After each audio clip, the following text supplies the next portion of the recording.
Ration డీలర్లు బకాయిల విడుదల కోసం ప్రభుత్వానికి విన్నపాలు చేసి విసిగిపోయిన రేషన్ డీలర్లు సమ్మె దిశగా అడుగులు వేస్తున్నారు.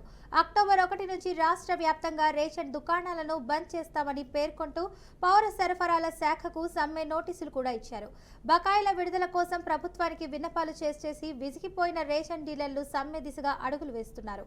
అక్టోబర్ 1 నుంచి రాష్ట్ర వ్యాప్తంగా రేషన్ దుకాణాలను బంద్ చేస్తామని పేర్కొంటూ పౌర సరఫరాల శాఖకు సమ్మె నోటీసు కూడా ఇచ్చారు. ఇక అలాగే అక్టోబర్ నెలకు సంబంధించి ప్రభుత్వం పంపించే బియ్యం స్టాక్ ను దించుకునేది లేదని తేల్చి చెప్పారు. ఈ ఏడాది ఏప్రిల్ నుంచి సెప్టెంబర్ వరకు 6 నెలలు బకాయిల 100 కోట్ల రూపాయల వరకు చెల్లించాల్సి ఉంది. ఇక వీటిని చెల్లించాలని రేషన్ డీలర్లు పలుమార్లు ప్రభుత్వానికి విజ్ఞప్తులు చేసినా ఆశించిన స్థాయిలో స్పందన లేకపోవడంతో ఆగ్రహం వ్యక్తం చేస్తున్నారు.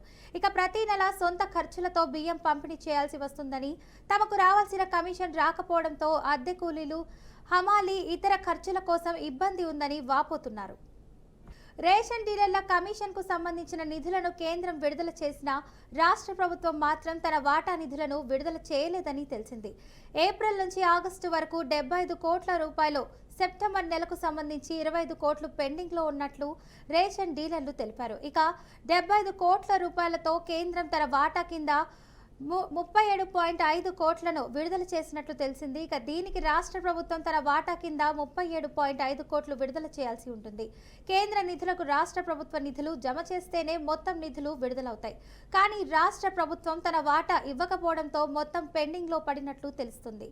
దీంతో రాష్ట్ర ప్రభుత్వ తీరుపై రేషన్ డీలర్లు తీవ్ర ఆగ్రహం వ్యక్తం చేస్తున్నారు.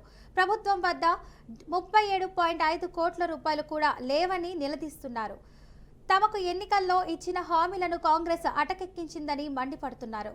గౌరవ వేతనం 5,000, కమిషన్ను 300 పెంచుతామనే హామీలను ఏమయ్యాయని ప్రశ్నిస్తున్నారు.